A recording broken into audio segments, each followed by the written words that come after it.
მოგესალმებით ვეზერნიუსის მაყურებელო, დღეს ჩვენთან იმყოფებიან ადამიანები, სიტუაციას აგიხსნით მარტივად. ორი კორუმპირებული პოლიციელის გამო არიან ეს ადამიანები აქ შეკრებილები. კონკრეტულად იმ ადამიანზე არის საუბარი, რომელმაც ფული მოითხოვა თავისუფლების სანაცვლოდ, რომ ადამიანი გაინთავისუფლებინა. აქ არიან მაცხოვრებლები, რომლებიც იმ კონკრეტულ ლოკაციაზე ცხოვრობენ, ასევე ჩვენთან იმყოფება აგენტების დირექტორი და ასევე უშუალოდ ის ადამიანი, ვისაც ფული მოსთხოვეს. გამარჯობათ კიდევ ერთხელ. მაინტერესებს ბატონო დირექტორო, ის ადამიანები, ის კორუმპირებული პოლიციელები სად იმყოფებიან ახლა და რა ბედიელით მათ? ჯერჯერობით ბატონო, ფრენკის პიროვნებები არის შეკავებული, დაკავებული არა ბატონო, გამიმეორებ კიდევ ერთხელ, შეკავებული და ჯერჯერობით ველოდებით სასამართლოს ხდომას, რაც გადაწყვიტოს ბატონი მოსამართლე. მადლობა ძალიან დიდი. ბატონო საბა, თქვენ რას გვეტყვით? იმიტომ რომ ჩვენ გვაქვს ხელთ საკმაოდ ბევრი მასალა იმასთან დაკავშირებით, რომ თქვენ აღმოგაჩნდათ ცეცხლსასროლი იარაღი. ეს როგორ უნდა გავიგოთ, იმიტომ რომ თქვენ ახლა თავისუფალი იმყოფებით. დიახ. რა თქმა უნდა, მართალი გეხართ. მე მქონდა წესასრული იარაღი, მაგრამ ის იყო დაშლილ მდგომარეობაში. თავდაპირველად გამაჩერეს გადამოწმების მიზნით, იმიტომ რომ სიჩქარე გადააჭარბეო. შემდგომ ამომიჩნეს ეს იარაღი და მითხრეს, რომ არაკანონიერად გაქვსო. მაგრამ ეს სრულიად კანონიერად ლიცენზირებულად მაქვს ეს იარაღი მე, რასაც დამიდასტურებს ჩემს გვერდიშვდომი ბატონი. გადამომოწმეს მათ და დაადგინეს ყველაფერი გამოძიებამაც.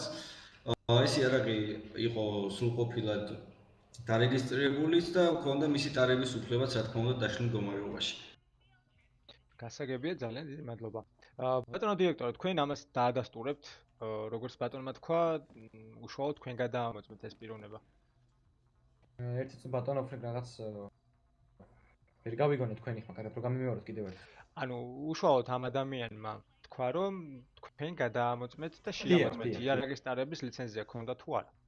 კი. ბატონი სრულიად ესე ვთქვათ, ქონდა მაგის უფლებამოსილება რომ ეტარებინა იარაღი და ასე ვთქვათ, სვატის თანამშრომლებმა მათ წარუდგინეს ბრალი არასწორად სრულიად იმისა, რომ პიროვნებას არ ქონდა იარაღის ტარების უფლება. კი ბატონო.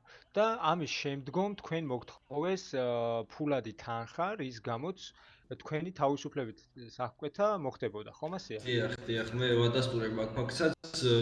ჯერ თავდაპირველად ერთმა პოლიციელმა მეორე მიიხმო, რომ გავისაუბროთო, მე მომთხოვეს დალოდება, დავაიმორჩილე მაგ დანებაზე, დაველოდე, როგორც კი დაბრუნდე, დაიწყეს ფულზე საუბარი. რამდენი გაქვსო თავიდან კითხეს, რაზეც რამდენი გინდათ მეთქი გავეცი პასუხი და 30-30000-იო და მაგ დროს მოხვედით თქვენს დააფიქსირეთ ყველაფერი და დააკავეს კორუმპირებული პოლიციელები. მადლობა ძალიან დიდი. ესეთი ამომჭრაობი პასუხებისთვის. ეხლა მადლობა. გადავიდეთ უშუალოდ მაცხოვრებელ ადამიანებთან, ვინც იმ ტერიტორიაზე ცხოვრობენ და ყოველდღიურად უწევთ იმ ტერიტორიაზე გავლა და მოძრაობა. მოგესალმებით.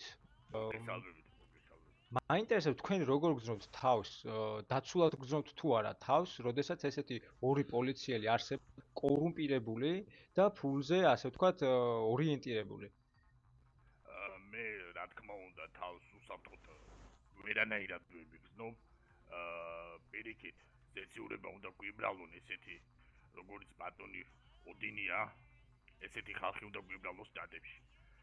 თავისთავად, ქალაქში კრიმინალი იქნება, იქამდე სანამ პოლიციაშიც კი იქნება კრიმინალი. პირველი პოლიციაში უნდა გათავისუფლდეს ესეთი კორუმპირებული პოლიციელები და მერე მიხედოს შტატები.